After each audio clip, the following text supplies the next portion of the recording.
In this short video, I'm going to talk about an ActiveScale feature called ActiveScale Cold Storage, how it lets you leverage the economics of tape in an ActiveScale system, and why Quantum's implementation of cold storage is unique in the industry.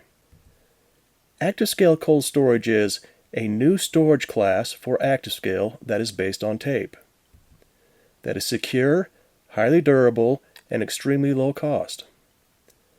For archiving of cold data over years and decades, enabling you to preserve and unlock its potential value without expensive access fees. So let's get started.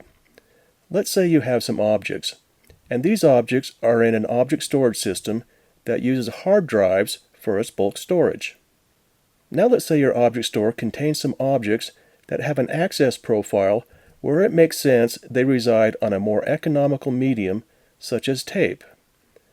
But putting a tape library behind an object storage system comes with challenges. Let's look at how others solve this using gateways, and then I'll show you how it's done in ActiveScale Cold Storage. So the first problem we run into is these two storage technologies have incompatible interfaces.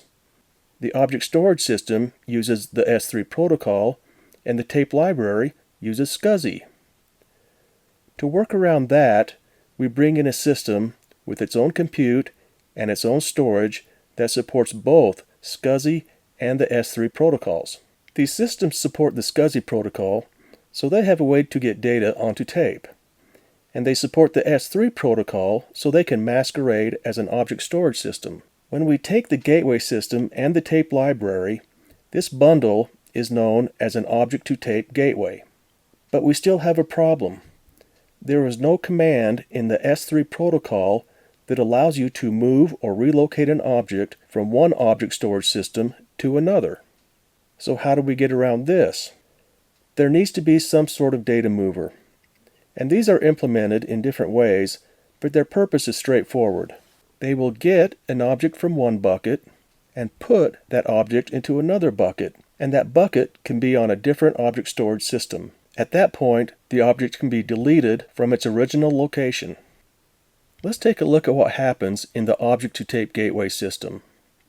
In some cases, when the object is in the gateway system's local cache, it goes through an erasure coding process to produce some number of data shards and some number of parity shards. Then the shards get written to tape. Once the shards are safe on tape, the cached copy can be removed. But notice, in this simple example, with 4 data shards and 2 parity shards, it took 6 tape mounts to get this written to tape, and to get the object back, presuming you don't need to access the parity shards, 4 tape mounts will be required to retrieve that object. So you can see, not only have we greatly complicated the workflow by introducing gateways and data movers, this process is just inefficient with tape resources, which quickly become a bottleneck. Now let's rewind and look at a different approach that may be a little more efficient with certain tape resources. With this approach, objects don't go through an erasure coding process. Objects are simply written to tape as files, either to a file system like LTFS or in a proprietary format. Because a single copy on tape is not sufficient protection, you need at least 2 copies, and depending on the desired level of protection, possibly a third. And once again, when the objects are safe on tape, the cached copy can be deleted. So this approach may be more efficient with tape mounts, but it still has the complexity of gateways and data movers. Additionally, it introduces an unnecessary 100 or 200% overhead. To summarize why the object-to-tape gateways become problematic, they require expensive external resources to process objects.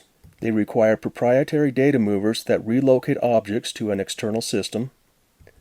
They introduce complexity into the object lifecycle, and the expense of external resources and the overhead of multiple copies minimizes the economic benefits of tape. But let's look at something completely different. Quantum's patented 2-dimensional erasure coding with integrated tape, and this is how it works. We have an ActiveScale system that uses hard drives for its bulk storage. And Quantum recently announced a cold storage class for ActiveScale which is based on tape. And this is where Quantum's approach starts to differentiate. Quantum integrated tape into the ActiveScale namespace. No third-party data movers, no third-party gateways.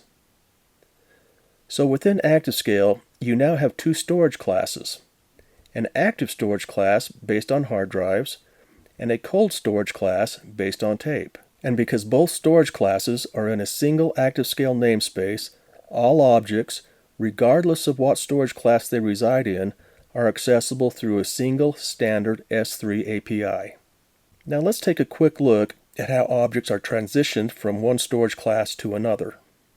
Objects get to the cold storage class either by a client directing objects to cold storage or by the ActiveScale Lifecycle Policy Engine identifying objects that are ready to transition to cold storage.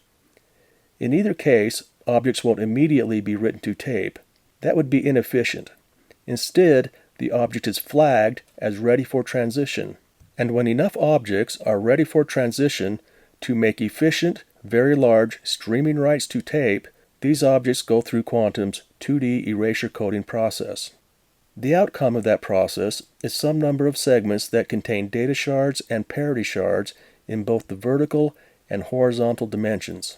In this example, for simplicity, 6 segments are shown, but ActiveScale uses wide stripe erasure coding. In an actual ActiveScale system, the 2D erasure coding process may produce 25 or more segments, and these segments are large. Each segment may contain hundreds of individual objects protected with erasure coding. Now at this point, with a single tape mount per segment, they are streamed to tape. Once they are safe on tape, the original hard drive-based objects can be removed and the storage space reclaimed. Using Quantum's patented 2D erasure coding, ActiveScale can write thousands of objects to tape with just a few tape mounts, provide unmatched durability of objects on tape, and can retrieve objects from tape with a single tape mount. Now let's look at some of the characteristics of ActiveScale Cold Storage. ActiveScale Cold Storage is a tape-based storage class in the ActiveScale namespace. There are no external data movers or gateways. 2D erasure coding greatly increases performance, durability, and efficiency of ActiveScale's cold storage class. Object protection based on 2D and widespread erasure coding can provide 19/9 durability with overhead as low as 15%. For more information on ActiveScale Cold Storage, visit our website.